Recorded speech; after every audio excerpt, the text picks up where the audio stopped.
အဲ့ဒါနဲ့အိမ်ရှိတဲ့လူတွေကိုကိုင်ငါသားတော့သေးပြီဟဲ့သမီးမင်းအကိုတော့သေးပြီချွေးမကိုလည်းမင်းယောက်ျားတော့သေးပြီအေးတို့စဉ်းစားခဲ့တယ်ဘဝဆိုတာဧည့်သည်အခုအဲ့ဒီဧည့်သည်ကအရင်လက်ဥစွာဒီဇဲဘောကဆင်းသွားပြီတို့ကိုနှုတ်တောင်ဆက်မသွားဘူးအဲ့ဒါနဲ့အိမ်ရှိလူကုန်ပန်းနန္ဒာလက်ဆွဲပြီးတော့လေတော်ကိုလိုက်တယ်ဟိုရောက်တော့ထင်တဲ့အတိုင်းပဲအဲ့ဒီမှာသားအလောင်းကိုစေသေးကြည်တမိသားစုလုံးမျက်ရည်တစ်ပေါင်းမှမကျဘူး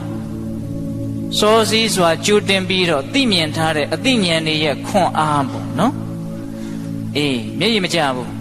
အဲ့ဒါကိုစုပုံပြီးတော့ထင်းကြောက်ကလေးတွေပါလေးတွေစုပြီးတော့သားအလောင်းကိုနေချင်းပြီးမီးရှို့တယ်တကြိုတယ်ဘေးမှာဘယ်ပိဋကမှာဖိတ်တယ်လို့လည်းမပါဘူးဟုတ်လားသာသနာ့ဘဆိုတော့ဘုန်းကြီးလည်းရှိဟန်မတူပါဘူးဘုန်းကြီးပင်တယ်လို့လည်းမပါဘူးလေတော်ထဲမှာဒီတိုင်းသေးလို့ဒီတိုင်းပဲရှို့ပလိုက်တာပဲဒါပေမဲ့သူတို့ရဲ့စိတ်တန်တာမှာ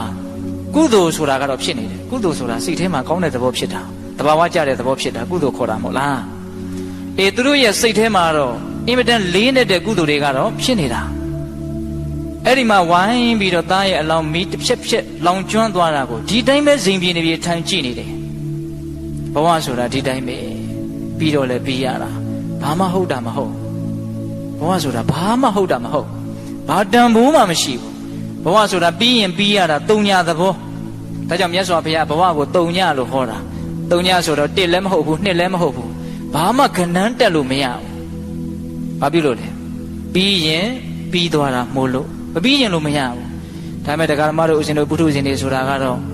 ဘဝဟာပြီးသွားတာပဲဆိုတာကိုသဘောမပေါက်တော့ဘဝကိုတန်ဖိုးရှိတယ်လို့ထင်တယ်ဘဝကိုကြည်ကြည်တယ်ဘဝကိုခမ်းနားတယ်လို့ထင်တယ်ဒါကြောင့်ကဏ္ဍတွေအမျိုးမျိုးတက်တယ်တန်ဖိုးတွေအမျိုးမျိုးကတ်တယ်တစိမ့်တွေအမျိုးမျိုး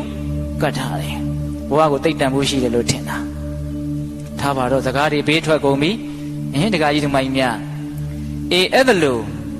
သူတို့ရဲ့ပွားများအပ်သောစိတ်ဓာတ်ဘာဝနာရဲ့အစွမ်းတတ္တိကြောင့်မျက်ရည်မကျဘူး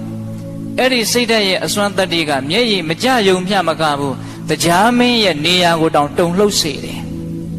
အဲ့ဒါတရားမင်းကပုံနာရောင်ဆောင်ပြီးတော့ရောက်လာတာအံ့ဩစရာကောင်းလိုက်တာ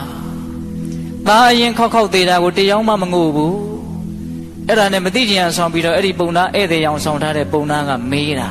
ဟေးသားသမင်ကိုမီးရှို့နေတာလားလူကိုမီးရှို့နေတာလားဟာလူကိုမီးရှို့နေတာပါအံ့ဩတယ်လူဆိုရင်ဒါသင်တို့ရဲ့ရန်သူပဲဖြစ်မယ်တဲ့